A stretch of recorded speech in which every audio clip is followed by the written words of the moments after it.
오늘 소개할 권여선의 안녕 주정뱅이는 지난 2016년에 나와서 굉장히 인기 있었던 단편집입니다. 다른 작품들도 좋은데 봄밤이 너무 압도적이라서 솔직히 처음 읽었을 때 저는 이게 한국 사람이 쓴 글이 맞나? 이 정도까지 생각을 했었습니다. 그래서 오늘은 이 작품 안녕 주정뱅이에 수록된 작품들 중에서 대표작인 봄밤과 또 놓치기 아까운 작품인 이모라는 소설 두 가지를 소개할 예정입니다. 작가 소개하고 시작하겠습니다. 권여선 작가님은 1965년 경북 안동 출신이시고요. 서울대 국문과를 나와서 역시 같은 대학 국문학 석사를 하셨고요. 1996년에 등단하셨습니다. 자, 작품 소개를 시작하겠습니다. 말씀드린 대로 봄밤부터 시작하겠습니다. 이 봄밤을 다루게 된 계기가 그거였죠. 얼마 전에 미셸 우엘백의 소립자 얘기를 했었는데 그때 이상한 사랑에 관한 얘기를 했었죠. 두 40대 변태 성욕자의 진정한 사랑에 관한 얘기였습니다. 여러분 기억나시죠? 그렇게 마침내 진정한 사랑을 만나게 된 두 사람은 함께 이상한 곳을 드나들며 마음껏 행복을 즐겼습니다. 그때 이 소설 봄밤에 이상한 사랑에 대한 이야기도 나왔었는데 소립자의 사랑이 40대 변태 성욕자들의 사랑이라면 봄밤은 50대 죽어가는 사람들의 사랑이죠. 중증 알코올 중독자와 악성 류머티즘 환자의 사랑이기 때문입니다. 자, 시작하겠습니다. 주인공 이름은 영경입니다. 학교 선생님이었던 영경은 32살에 결혼했지만 1년 반이 지난 후 이혼하게 됩니다. 그에게는 어린 아들이 하나 있었는데 곧바로 재혼하게 된 남편은 영경에게 양육권을 넘겼습니다. 하지만 시부모가 어린 아들을 데리고 영경 몰래 미국으로 이민을 떠나버립니다. 그런 사건이 벌어지고 영경의 언니들은 차라리 잘 됐다 이렇게 평을 했지만 그 사건 이후로 영경은 술에 빠져들게 되었고 결국 43살에 학교를 그만두게 됩니다. 그러다가 학교를 그만둔 지 얼마 지나지 않았을 때 영경은 친구의 재혼식에 참석했다가 동갑인 수환을 만나게 됩니다. 결혼식이 끝난 후 이어진 술자리에서 영경은 역시 인사불성이 되도록 취해버렸고 수환은 그런 그녀를 업어서 집에 데려다 줍니다. 그리고 다음 날부터 그들은 매일 만나 저녁을 먹고 술을 마시는 일상을 반복하게 됩니다. 수환은 술을 거의 마시지 않았기 때문에 그 만남의 끝은 언제나 수환이 영경을 업어서 집에 데려다 주는 것이었습니다. 그러다가 마침내 둘은 매일 반복되는 그 번거로운 절차를 없애기로 뜻을 모았고 그래서 수환이 영경의 아파트에 들어가게 됩니다. 그 후로 그들은 언제나 모든 일상을 함께하게 됩니다. 이제 수환의 얘기를 해보겠습니다. 수환은 20살 이후 선반, 절단, 용접, 재관 등 쇠를 다루는 일을 해왔습니다. 한때는 제법 돈을 벌기도 했는데 결국 부도 위기를 맞았고 그래서 재산을 지키기 위해서 아내와 위장 이혼을 했는데 아내는 이혼을 하자마자 자기 명의로 된 집과 재산을 모두 처분해버린 후에 잠적해버렸습니다. 그 후 수아는 신용불량자가 되었고 끝내 그 상황을 극복하지 못했습니다. 결국 수아는 언제든지 자살할 수 있다는 생각으로 하루하루를 간신히 버티며 살고 있었습니다. 그러다가 친구 재혼식에 참석하게 되었던 것이죠. 그 자리에서 수환이 술에 취한 영경을 업었을 때 두 사람은 아직까지도 자신들에게 남은 행운의 목이 있다는 사실에 놀라게 됩니다. 서로에게 호감을 느꼈고 게다가 둘이서 함께하는 미래까지 그려진 거죠. 그렇게 그들은 12년 동안 서로를 지탱하며 한 몸처럼 지냈고 어쩌면 이런 상태라면 한번 끝까지 살아볼 만하다라는 생각도 했을 것 같습니다. 하지만 3년 전쯤에 수환에게 류머티즘 관절염 증상이 나타난 후 사정은 달라지기 시작했습니다. 처음에는 별것 아니겠지 생각하고 넘어가다가 그래도 증상이 더 악화되어서 병원에 갈 필요를 느꼈을 때는 수환에게는 의료보험증이 없었습니다. 신용불량자였으니까요.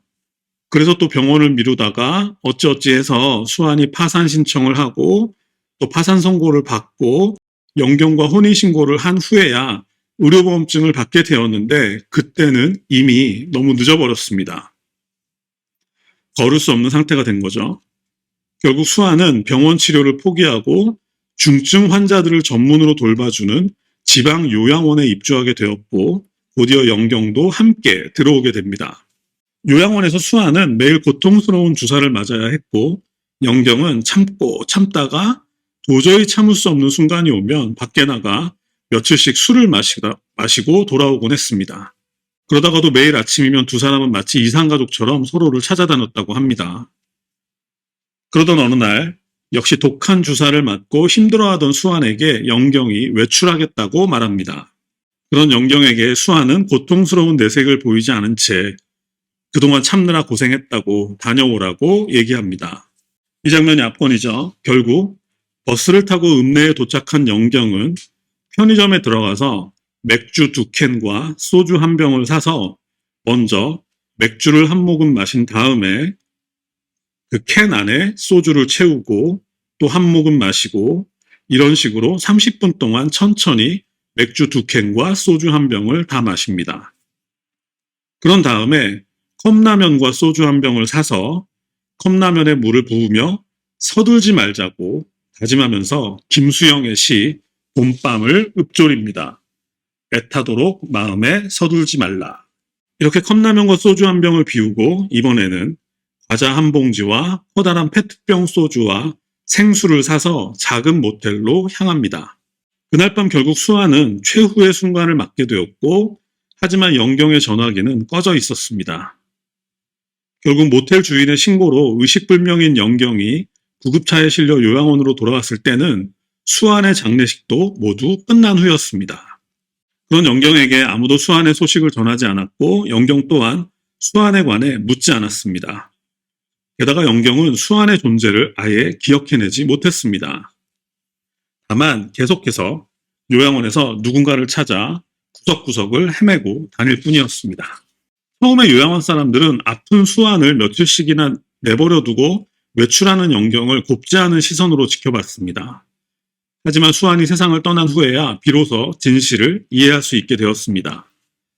수안이 떠날 때까지 영경이 정신을 잃지 않기 위해 죽을 힘을 다해 버텼다는 것을 그제서야 이해하게 된 거죠. 그리고 수안이 떠나자 비로소 그녀의 정신도 안심하고 죽어버린 거죠. 그야말로 압도적인 사랑에 관한 이야기였습니다. 살아가야 할 이유를 하나도 갖지 못한 두 사람이 만난 거죠.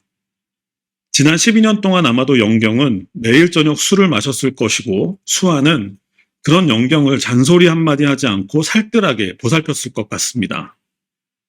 술을 마시는 동안 두 사람이 어떤 대화를 나눴는지 혹은 나누지 않았는지는 알 수 없습니다. 다만 둘 다 무척 행복했을 것 같습니다. 당연히 이 행복도 언젠가는 끝장이 나겠지만 그래도 서로가 있어서 외롭지 않게 떠날 수 있어 다행이라고 생각했을 것 같습니다. 결국 그 사랑은 사랑하는 사람이 외롭게 떠나지 않도록 그 사람보다 하루만 더 살기 위해 안간힘을 쓰며 버티게 해준 사랑이 되었습니다. 이런 식구가 나오죠. 아둔하고 가난한 마음은 서둘지 말라. 애타도록 마음에 서둘지 말라. 김수영의 봄밤이었고요. 어쩌다가 대한민국에서 이런 소설이 나왔는지 모르겠는데 정말 봄밤은 압도적인 소설인 것 같습니다. 아직 안 보신 분들이 계시다면 꼭 직접 확인하시기 바라겠고요. 그 다음에는 이 작품에 수록된 이모라는 소설을 소개해드리겠습니다. 분위기를 전환하는 의미도 있고 그리고 이 안녕주정뱅이 좋아하시는 분들이 봄밤 다음으로 대부분 픽하는 작품이 이모이기 때문에 이모를 소개해보겠습니다. 이 작품을 읽은 대부분의 분들이 봄밤 다음으로 이모도 좋았다라고 말씀을 하시는데 재밌는 얘기가 있어요. 그런데 제가 이모를 좋아하는 또 다른 이유가 있습니다. 역시나 마르셀 프루스트의 잃어버린 시간을 찾아서에서는 스완이라는 인물이 등장합니다. 잃어버린 시간을 찾아서에서 제가 가장 좋아하는 인물입니다. 스완. 스완은 주인공 마르셀보다 40살쯤 많은 나이에 부르주아이자 유대인입니다. 스완은 특히 예술에 대한 감각이 뛰어나서 그것을 바탕으로 부르주아임에도 불구하고 귀족 사교계에서 매우 환영받는 인물이었는데 어쨌든 19세기 후반 드레피스 사건 당시 단지 스완이 유대인이라는 이유만으로 공경에 처하게 되었고 게다가 암에 걸려서 시한부 삶을 살게 됩니다.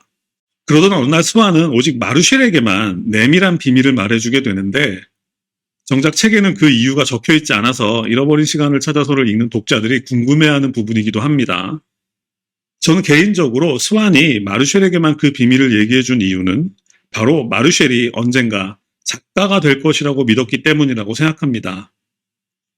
마르쉘도 작가 지망생이었으니까요. 그래서 암에 걸려서 죽어가던 스완은 어쩌면 나중에 마르쉘의 글을 통해 자신의 억울함이 풀리고 또 이제는 세상에서 곧 잊혀질 자신의 존재가 마르쉘의 작품을 통해서 오래도록 살아남기를 바라는 마음도 있었을 것 같습니다. 제가 스완에 관한 이야기를 꺼낸 이유는 그 이야기가 이 작품 이모와 관련이 있기 때문입니다. 자, 원여선의 이모로 돌아오겠습니다. 작가 지망생인 주인공은 어느 날 남편의 큰 이모가 췌장암에 걸려 입원했다는 소식을 듣고 예의상 병문안을 갔다가 서로에게 호감을 느끼게 됩니다. 스완도 예술의 애호가였고 마르쉘도 작가 지망생이었고 여기서 주인공도 작가 지망생이고 남편의 큰 이모는 작가를 꿈꾸었던 사람입니다. 이모는 병원에서 퇴원한 후 석 달 남짓 더 살게 되는데 주인공은 그중 2달 동안 매주 월요일마다 남편의 이모를 방문하게 되고 그 자리에서 이모의 사연을 듣게 됩니다.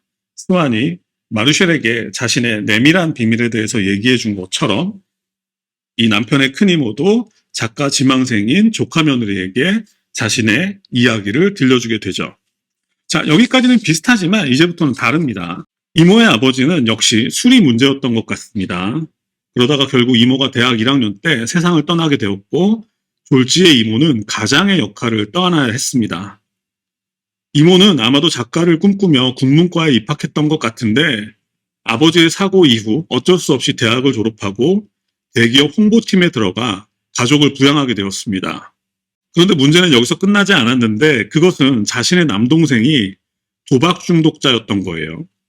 결국 아들 편을 들은 어머니 때문에 모아놓은 돈을 다 날리고 심지어 어머니가 서류를 위조해서 아들 빚보증을 서는 바람에 39의 신용불량자 신세가 되기도 합니다.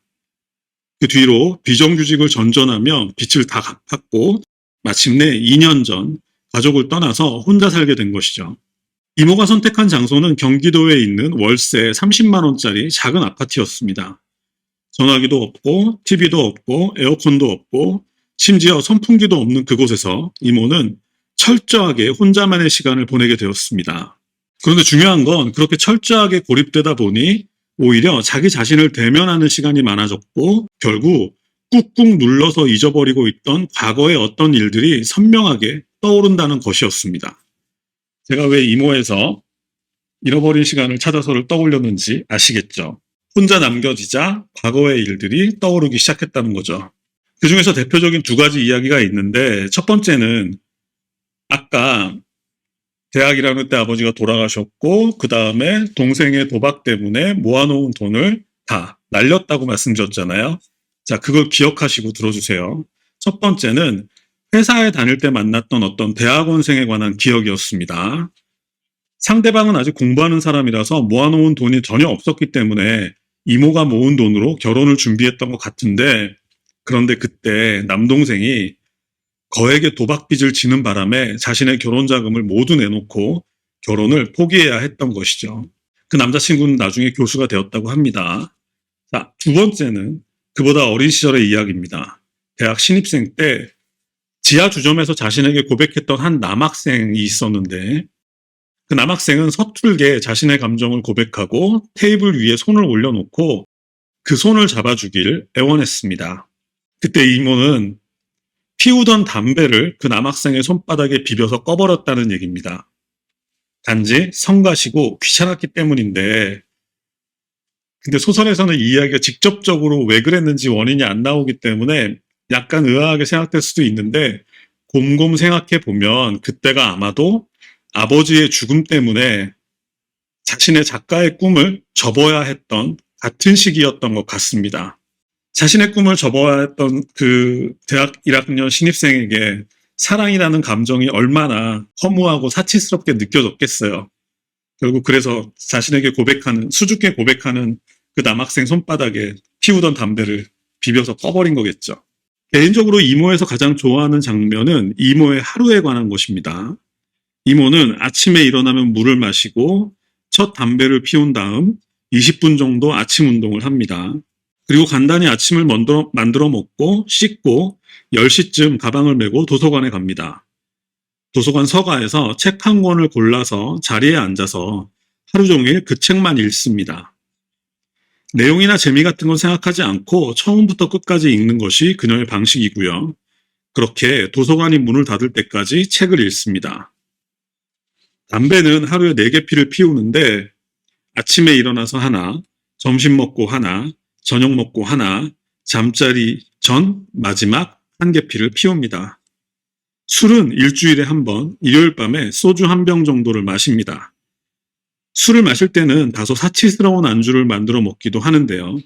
도서관 장면과 술을 마실 때는 다소 사치스러운 안주를 만들어 먹기도 한다. 이것은 사르트르의 구토에서 봤던 장면과 매우 유사한 장면입니다.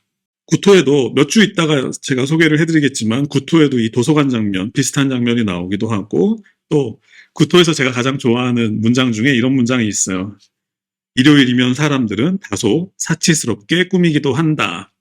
이 작품에는 사실 몇 주 전에 소개해드렸던 가르시아 마르케스의 백년의 고독도 많이 녹아있는데 역시 권여선 작가님이 참 대단한 독서가셨구나 하는 생각이 들어요. 뭐 일부러 그걸 떼어다 썼다는 게 아니라 우러났다라는 거죠. 그러니까 얼마나 사르트르나 잃어버린 시간을 찾아서나 아니면 뭐 백년의 고독을 얼마나 이제 감명 깊게 읽었으면 자기가 글을 쓰는 동안 그 담겨있던 얘기들이 딸려 나오는 거죠. 아, 이런 거라면 얼마든지 찬성이죠. 어쨌든 이 이모의 하루에 관한 이 묘사가 왜 그렇게 좋았는지는 잘 모르겠습니다. 저도. 아마도 한 인간의 삶에서 영혼이 거의 다 빠져나가고 고독과 분노만 남게 된다면 결국 이런 모습이 되지 않을까 싶어서 그랬던 것 같습니다. 그래도 언젠가는 작가가 되어서 자신의 이야기를 남겨줄 조카의 아내 덕분에 마지막 날들은 조금 견딜만 했을지도 모르겠다는 생각이 들었습니다. 오늘은 이 책에 수록된 총 7편의 단편 중에서 봄밤과 이모 2작품을 소개해드렸는데 나머지 작품들도 다 좋고 그리고 끝부분에 있는 신영철 평론가의 작품 해설도 정말 좋습니다. 어찌 보면 신영철 평론가의 거의 마지막 평론의 무렵에 기막힌 평론이 하나 나온 거죠.